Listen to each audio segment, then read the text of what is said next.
Hello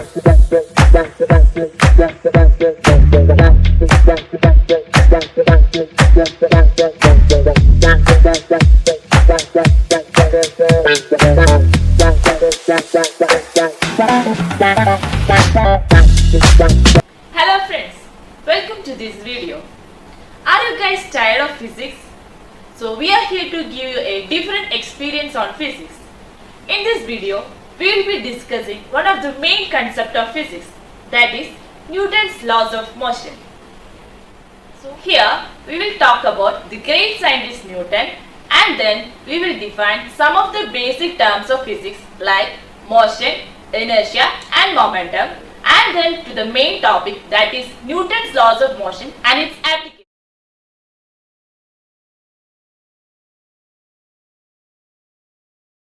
So friends, the whole story started with the great Sir Isaac Newton. So first, let's look into the tale of the great Isaac Newton. The young Newton was sitting beneath an apple tree contemplating the mysterious universe. Suddenly, boom! An apple hits on the head. Aha! He shouts.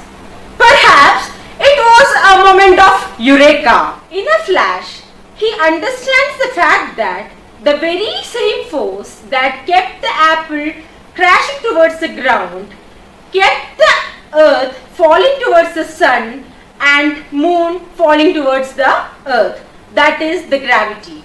His major contributions also includes the great Newton's laws of motion, calculus and many more.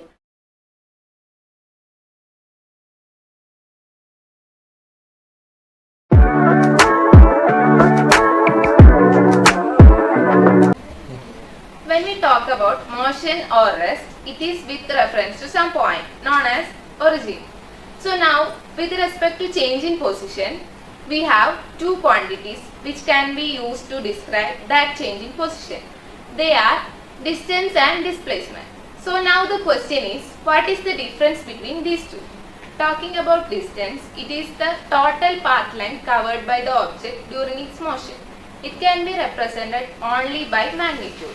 On the other hand, displacement. It is the shortest distance between the initial and final position of the object. For its representation, we need both magnitude and direction. So now you have an idea about what is displacement and what is distance. So now what is motion? It is the change in position of an object with respect to its surroundings in a given time. For example, a book.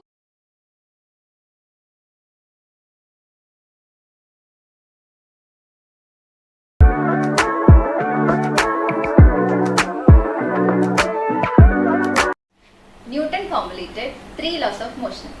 Now let's talk about Newton's first law of motion.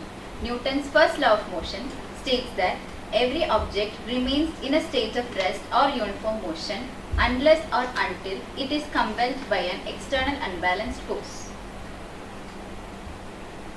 Or in other words, we can say that any object at rest remains to be in rest and any object in motion remains to be in motion in a constant speed and in a straight line unless acted upon by an unbalanced force. This tendency to resist the change in states of motion is known as inertia. So now let's talk about inertia. So what is inertia?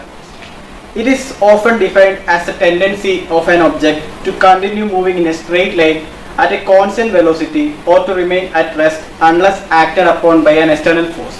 So that's definition of the inertia. Now let's move on to the example of inertia. A person jumps out from a train and falls forward. This is because his feet are in contact with the ground and remain at rest while the remaining body. So here are some examples of Newton's first law of motion. First one is brakes applied by a bus driver abruptly, an object placed on a plane surface, marathon running beyond finish line, a ball rolling on the ground, an object thrown in outer space, dusting a carpet, shaking a tree, the jerk when a vehicle starts, athlete taking a short run before long jump or high jump.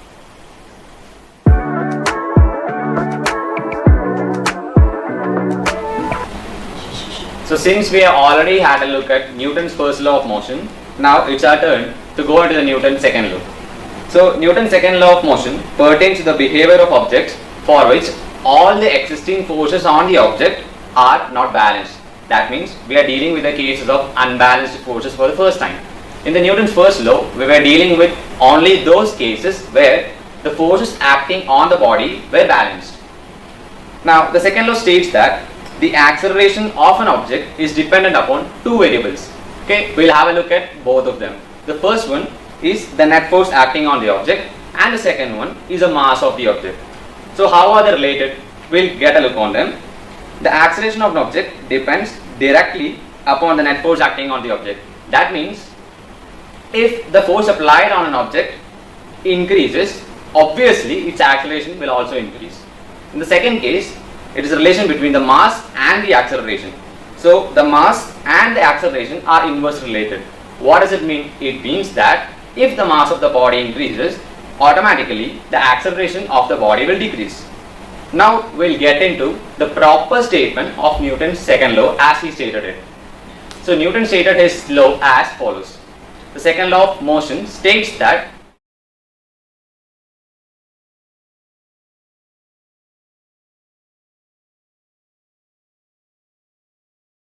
to explain momentum, let us see an example. Just imagine a truck full of goods moving through a road. If the driver wants to stop it before a signal, he has to slow down early before, because it is difficult to stop as it has larger mass and larger velocity, causing larger momentum. Hence, momentum can be defined as the product of mass and velocity. If object's mass is m and its velocity is v, the object's momentum p is equal to mv. Since we already studied about the second law of motion, we will now get into the equation of second law of motion. So, the second law of motion derives an equation for a force. We already studied about momentum. So, momentum is P is equal to mv. By second law of motion, we already know that force is directly proportional to rate of change of momentum.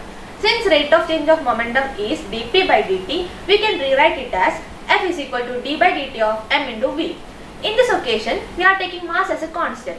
So, we will rewrite the equation as F is equal to m into dv by dt. Now, we know that dv by dt is equal to a. Hence, we will write it as F is equal to m into a. Thereby, we derive our equation F is equal to ma according to the second law of motion.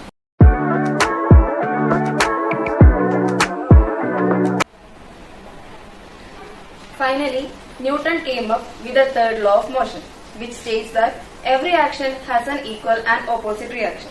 And this law signifies a particular symmetry in nature. That is, force always occur in pair.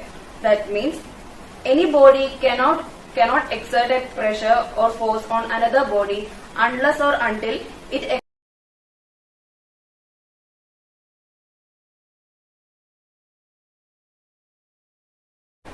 Here are some examples of Newton's third law of motion: pulling an elastic band, walking, resting against a wall of tree, slapping, bouncing of ball. When you run on a carpet, it moves backward. The recoil of a gun, standing on the ground or sitting on a chair, resting against a bar or tree. These are the examples of Newton's third law of motion. So friends, through this video, we have learned about Newton's 3 laws of motion. And I think you got a better clarity with illustrations. So let us end this video and we will be coming with more interesting videos. Stay tuned.